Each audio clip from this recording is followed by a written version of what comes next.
Hello friends, I am Dr. K. Subramanian. Today is the 1st of April 2020. That is just a coincidence. This is not an April Fool's joke. We are in the thick of the coronavirus scare, and we are also in the middle of a 3-week lockdown in India.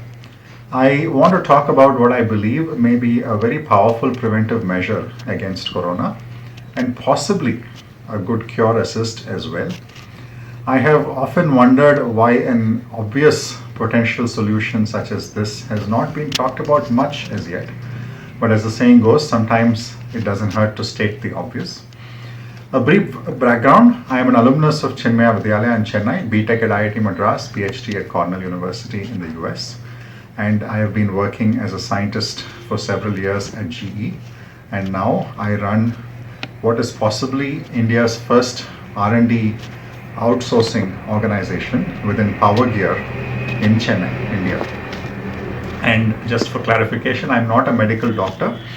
I am just a PhD. And a final disclaimer, what I am saying today has no bearing on any of these organizations that I've mentioned. These are largely my views only. So to get to the point, when I lived in the US, I used to be specifically susceptible to the common cold, along with the occasional flu. Perhaps something to do with the fact that I was living largely in closed spaces and infections would therefore spread quickly. All of these result in what is called upper respiratory tract symptoms, something that many coronavirus patients have been describing on the internet. So when we say upper respiratory tract, it essentially is symptoms that deal with sore throat, with congestion, sinus issues, nose blocks, etc. Right? So when I had these chronic conditions, an American friend told me about something called a Neti pot. And a Neti pot is something that changed my life forever. And like all things, like all good things, the Neti pot is actually of Indian origin. And we in India, unfortunately, sometimes tend to believe certain things more when the science is exported by India to the West, and we then relearn from the West again. Somehow, right or wrong, this seems to lend a little more credibility. So the neti pot is a simple saline rinse of the sinuses, and this is what a neti pot looks like. This is simply something like a kettle. It's a plastic pot. It can be made of other materials as well. So you need to fill this with clean salt water. So you add warm water, which is approximately body temperature, and then you add pure salt, not iodized salt, and some people add a pinch of baking soda as well, and that's it. And you'll have to pour water out of this into one nostril, and then the water flushes your sinus cavities and actually comes out through the other nostril.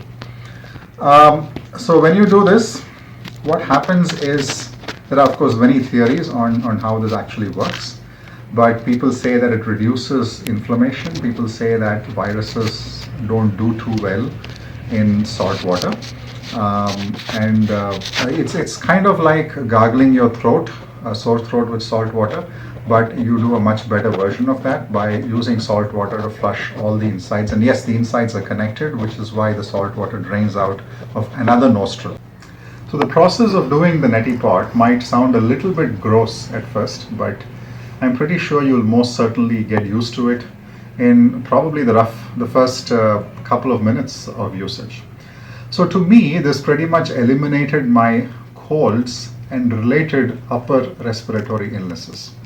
So obviously I cannot say for sure that this will prevent or cure a coronavirus infection, but I believe there is a strong possibility, because there appear to be many COVID-19 cases that originate in the upper respiratory tract.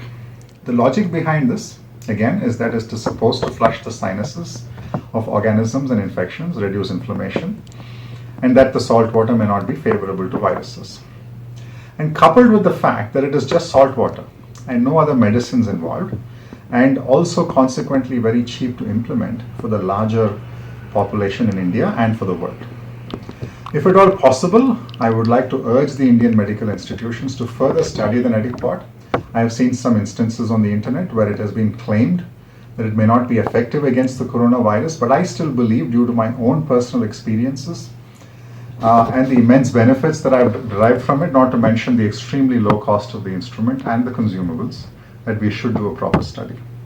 Okay, so by now you probably Googled it and perhaps found a few people who swear by the Neti pot, and also perhaps you found a couple of websites that claims that while such a saline rinse shows limited evidence in helping the common cold, there is no evidence that actually does something for the coronavirus. Perhaps because the coronavirus eventually infects the alveoli in the lungs to cause pneumonia. On the other hand, there are even attempts to make salted face masks, which could be potentially even more effective against the coronavirus as compared to regular masks. So there's probably something in salt which works against the virus. I agree there is no evidence, but note that there is no evidence for or against. And if the corona infection indeed starts in the upper respiratory area, at least for a good fraction of the patients, this may actually work. Note also that the technique has helped many individuals around the world with conditions in the upper respiratory area for which the allopathic system has really no straight cure. I think the collective experience of many people around the world certainly merits a thorough study, rather than call it a myth too soon, as some websites are already doing. All I say is that sometimes the simplest solution is the most powerful, and this is something that has been used in India for many centuries. So this is a very native Indian solution. I'm all for science, but there is often value in certain traditions, especially when there is some potential science behind the tradition. Please Google the Neti pot, perhaps try it out and form your own opinion, and certainly continue the hand washing, social distancing, and listen to your doctor's advice. Thank you very much.